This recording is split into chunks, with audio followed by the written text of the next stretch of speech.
اور یہ 2 رکعتیں ہوتی ہیں، اس میں اقامت نہیں ہوتی ہے، اور عید الفطر میں خطبہ بعد میں ہوتا ہے پہلے نماز ہوتی ہے، جیسے جمعے کی ہم نماز پڑھتے ہیں پہلے خطبہ ہوتا ہے عربی میں، پھر جمعے کی 2 فرض پڑھے جاتے ہیں. تو عید الفطر میں الٹ ہے کہ پہلے عید کی نماز پڑھیں گے پھر خطبہ ہوگا.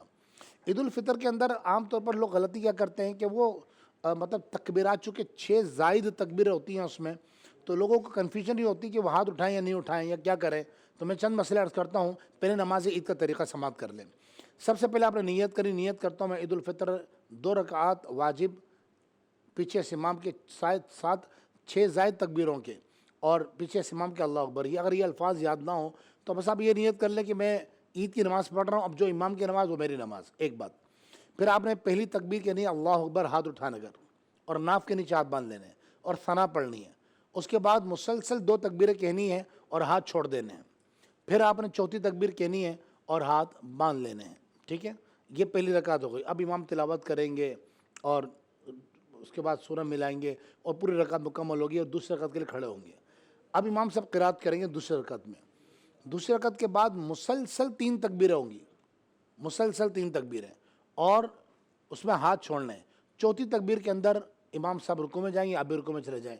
اب یہاں پر کنفیوژن یہ ہوتی ہے کہ یہ یاد رکھنے کے بعد بھی بعض اوقات، چونکہ سال میں 2 مرتبہ نمازیں آتی ہیں، میں یہ نہیں کہوں گا کہ ہم کیسے مسلمان ہمیں یاد، اول تو یاد ہونی چاہیے، لیکن اگر یاد نہیں ہے تو علماء نے یہ فرمایا کہ اگر آپ کو یاد نہ رہے کہ بس تکبیریں، مطلب یا تو آپ کسی ایسے دیندار آدمی کے ساتھ کھڑے ہوں کہ آپ کو اندازہ ہے اور یقین ہے کہ یہ غلطی نہیں کرے گا اور یہ بالکل صحیح نماز ادا کرے گا، تو آپ اس کو دیکھ کر بھی نماز پڑھ سکتے ہیں. یعنی آپ کو مثال کے طور پر میں اس وقت اگر یہاں دیکھ رہا ہوں نیچے کی طرف، تو مجھے یہ تھوڑا سائڈوں میں نظر آتا ہے.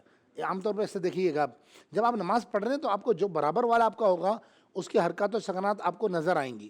تو اگر آپ کو پتہ ہے کہ یہ صاحب شرع آدمی ہے، دیندار ہے، اور یہ جو ہے ہاتھ اٹھائے گا تو یہ غلطی نہیں کرے گا، تو آپ اس کے پیچھے اس کو دیکھ کر بھی تکبیریں لگا سکتے ہیں.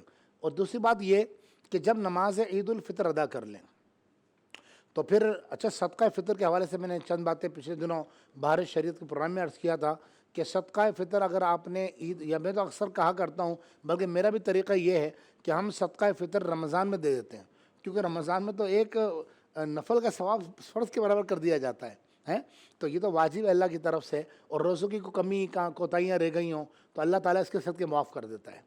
دوسرا یہ کہ سنت یہ ہے کہ عید الفطر کی نماز ادا کرنے جائیں تو کچھ کھا کر، چاہے وہ 1 کھجور کیوں نہ ہو، جیسے سنت 3 کھجوریں ہیں، 3 کھجوریں کھا لیجئے تو روزہ تو ہوگا نہیں.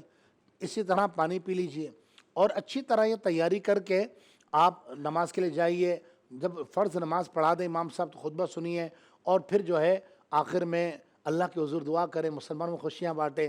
والدین حیات ہیں تو ان کے پاس جائیں، سلام کرنے، فوت ہو گئے تو قبرستان جائیں. اللہ تبارک و تعالی ہمیں عید کی خوشیاں عطا فرمائیں. آمین بجاہ سید المرسلین صلی اللہ علیہ وسلم. سبحان اللہ، ماشاء اللہ.